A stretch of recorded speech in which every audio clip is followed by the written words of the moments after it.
कक्षा 10 के देखिए सभी विद्यार्थी ध्यान दें। आज के इस वीडियो के अंतर्गत मैं आप सभी को त्रैमासिक परीक्षा के लिए विषय समाज विज्ञान का एक पेपर कंप्लीट करवाने जा रही हूँ।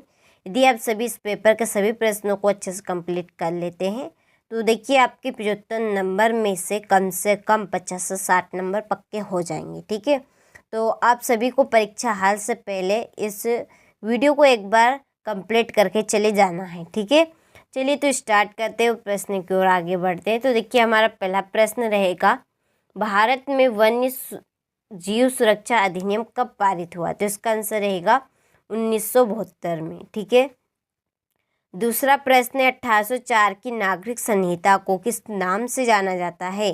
तो इसका आंसर रहेगा नेपोलियन संहिता के नाम से। तीसरा प्रश्न है, राष्ट्रीय को चित्रों के माध्यम से दर्शाने वाला निम्नलिखित में से कौन है? तो इसका आंसर है फ्रेडरिक सारहू। इसके बाद में चौथा प्रश्न, भारतीय संविधान में विषयों की कितनी सूचियां दी गई है? तो इसका आंसर रहेगा 3 सूची। पांचवा प्रश्न है, अश्वेत शक्ति आंदोलन किस वर्ष में उभरा? तो इसका आंसर रहेगा 1966। कृषि क्षेत्र निम्न में सम्मिलित है। ठीक है, तो इसका आंसर रहेगा प्राथमिक में। चलिए, यदि आप सभी ने स्क्रीनशॉट नहीं लिया हो तो स्क्रीनशॉट ले ले प्रश्नों का और अच्छे से आप इनको कंप्लीट कर ले। अगले प्रश्न को चलिए आगे बढ़ते हैं। तो हमारा अगला प्रश्न रहेगा, रिक्त स्थान को भरिए, जो कि मैंने यहाँ पर फिल कर दी ताकि आप सभी का ज़्यादा समय बर्बाद ना हो। ठीक है, तो देखिए पहला है कि वे संसाधन जो निर्जीव वस्तुओं के बने होते हैं डेटाबेस संसाधन कहलाते हैं। तो अजैव। मार्च 1919 में बम्बई में एक डेटाबेस का गठन किया गया था। तो इसका आंसर रहेगा खिलाफत सम्मति। बेल्जियम डेटाबेस का एक छोटा सा देश है। तो इसका आंसर रहेगा यूरोप। अर्थव्यवस्था का डेटाबेस क्षेत्र में विभाजन किया गया है। तो इसका आंसर रहेगा 3। स्व सहायता समूह में सदस्यों की अधिकतम संख्या डेटाबेस होती है। तो इसका आंसर रहेगा 20। रोलेट अधिनियम डेटाबेस लागू हुआ अप्रैल 1919 में। ठीक है, चलिए तो यहाँ से आप इन प्रश्नों का अच्छे से स्क्रीनशॉट ले ले और अच्छे से आप इनको कंप्लीट कर ले। इसके बाद में हमारी सही जोड़ी, जो कि यहाँ पर मैंने टिक मार्क लगा दिए, ठीक है, नंबर लिख दिए हैं। तो देखिए पहली जोड़ी देखते हैं, रियो डी जेनेरो पृथ्वी सम्मेलन 1992। इसकी जोड़ी रहेगी आपकी ब्राज़ील में। बक्सर टाइगर रिजर्व, इसकी जोड़ी पश्चिम बंगाल। वंदे मातरम, इसकी जोड़ी है बंकिम चंद्र चट्टोपाध्याय। संघीय शासन व्यवस्था, तो इसकी जोड़ी आपकी रहेगी बेल्जियम।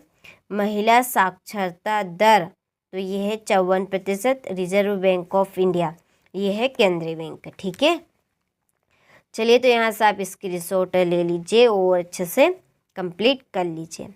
इसके बाद में हमारा अगला प्रश्न है सत्य सत्य। तो यहाँ से आप स्क्रीनशॉट ले प्रश्नों का और अच्छे से आप इनको कंप्लीट करें। ठीक है, थोड़ा सा जूम कर लेते हैं ताकि स्क्रीनशॉट में प्रश्न पूरा आ सके। चलिए, बाकी के 3 इधर है आपके सत्य सत्य। ठीक है, इसके बाद में क्वेश्चन नंबर 5, एक शब्द में उत्तर। ठीक है, कि नवीन जलोढ़ का स्थानीय नाम बताइए। तो इसका आंसर रहेगा आपका खादर।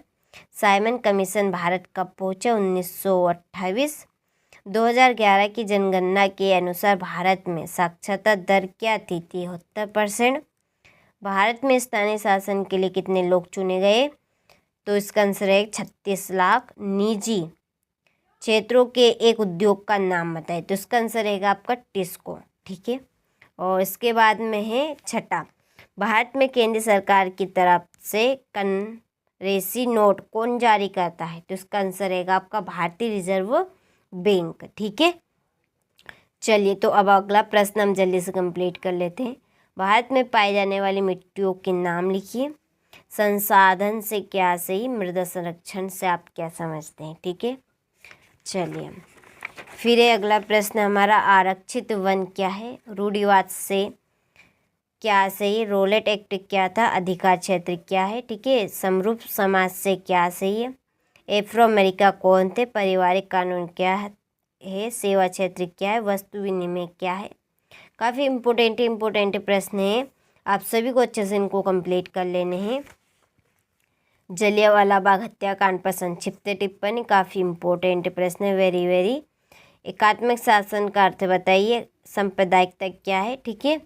इसके बाद में है जैव विविधता क्या है या मानव जीवन के लिए क्यों महत्वपूर्ण है, ठीक है। साइमन कमीशन पर टिप्पणी लिखिए। चलिए